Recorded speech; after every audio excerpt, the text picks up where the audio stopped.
Les adolescents, c'est pas du tout la même chose, l'installation du tabac, les polyconsommations, les consommations de tabac cannabis, on va en parler aujourd'hui, les consommations d'alcool, tabac, cannabis, bien entendu, ça modifie probablement. Et pour ceux qui ont assisté aux séances sur l'épigénétique, on est certainement très intéressé de voir ce que ces champs-là vont nous apprendre sur la mise en place des dépendances plus tard. Ça a été évoqué dans le THS. Bon.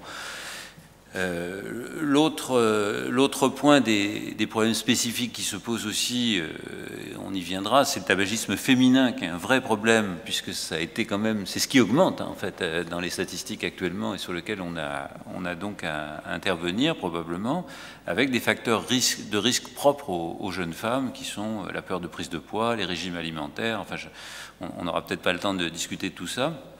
Et puis l'accès à parité, je dirais, et même interchangeabilité des rôles sociaux avec les hommes qui ont conduit donc à ces consommations. Je ne parle pas du tabac en milieu professionnel.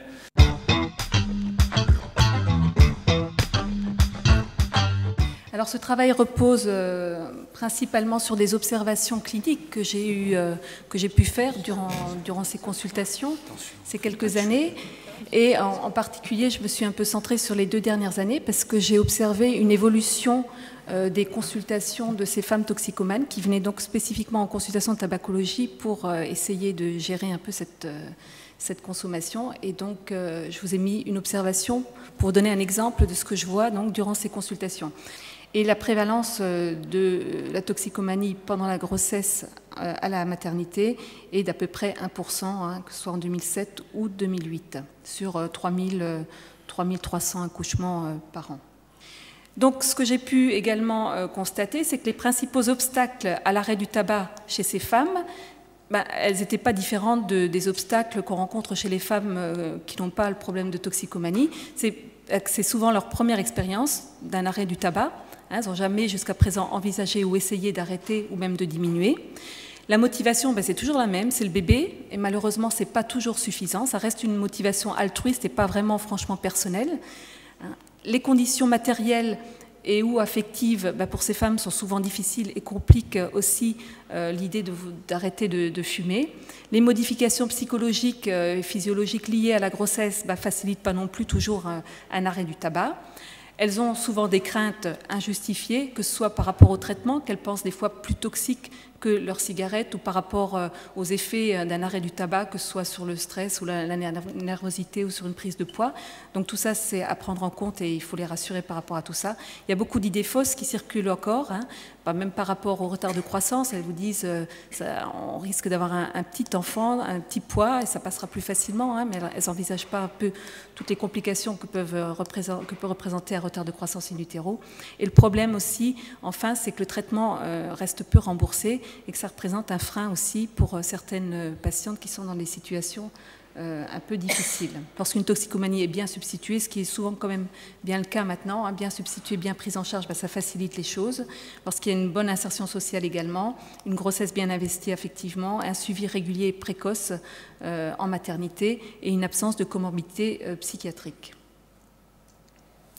Donc, que peut-on proposer à ces femmes? C'est déjà un travail, je pense que ce qui est important, c'est de travailler en partenariat avec une équipe pluridisciplinaire, que ce soit pour la prise en charge de la toxicomanie, du tabac, des troubles psychiatriques, s'il y en a, pour permettre une prise en charge optimale au moment de la grossesse, un suivi médical également important.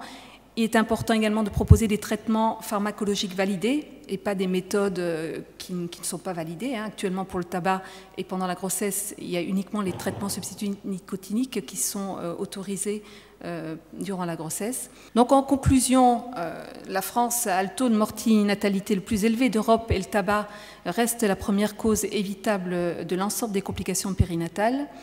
Le tabac reste encore trop souvent considéré comme anodin par rapport aux autres produits consommés.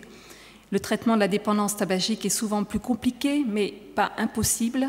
Je vous ai dit, équipe pluridisciplinaire, proposer une réduction de risque.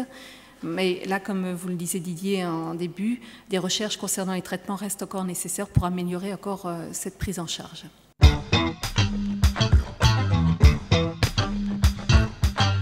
Donc le plus important pour moi, c'est de savoir qu'en effet, on se trouve devant des patients, que ces patients sont victimes d'une maladie chronique, ils ne sont pas coupables de leur consommation, que ce soit le cannabis ou le tabac, qu'il va falloir adapter leur consommation pour pouvoir leur donner un traitement qui va les aider à reprendre confiance en eux et à reprendre confiance dans le fait qu'ils n'ont pas besoin de ces substances. Certains patients seront prêts à arrêter du jour au lendemain le tabac et le cannabis, d'autres l'un après l'autre, et certains auront besoin d'un certain temps, de semaines, voire de mois, pour arrêter les deux. Donc quand j'entends ça, je ne sais absolument pas ce que je vais proposer à un patient qui vient me voir pour arrêter le cannabis et le tabac, que ce soit l'un ou l'autre. Donc je ne sais pas ce que je vais lui présenter comme traitement, mais je vais lui proposer un accompagnement qui va être absolument adapté à sa demande et qui sera différent pour chacun. Très souvent, ce n'est pas des traitements de 3 mois, c'est des traitements qui vont durer plusieurs mois, 6, 8, 10 mois, voire plusieurs années. J'ai des patients qui sont substitués depuis plusieurs années, que j'accompagne depuis plusieurs années, d'où la notion de maladie chronique et d'où la notion qui se rapproche, je trouve, de plus en plus des traitements par méthadone ou Subutex, qui sont en effet des traitements que parfois on n'arrête pas. Et donc je pense qu'on va de plus en plus aller vers ça en tabacologie. Ce qu'il faut savoir, c'est que le cannabis avec la nicotine augmente la force de toxicité et la force de dépendance de l'un et de l'autre. Alors, si l'effet du tabac par rapport au cannabis et le tabac mélangé, l'effet est augmenté. C'est-à-dire que le rendement en cannabis est nettement augmenté. C'est pour ça que les gens mélangent le cannabis avec le tabac.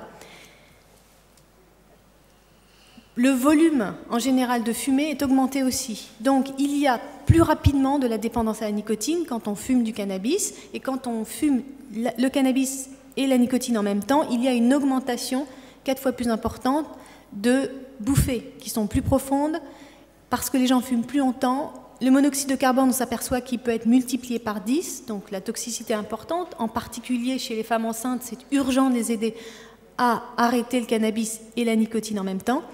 Il y a plus de goudron, plus de nicotine, et la toxicité pulmonaire du cannabis est aussi augmentée.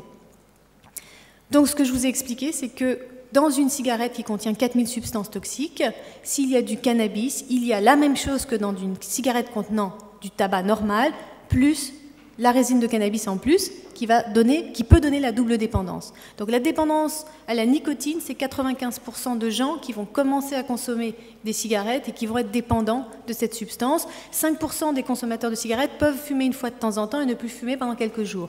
Pour le cannabis, c'est un pourcentage qui est nettement moins important, mais il y a quand même 15 à 20% des gens qui peuvent être dépendants du cannabis, c'est-à-dire avoir besoin d'une consommation quotidienne.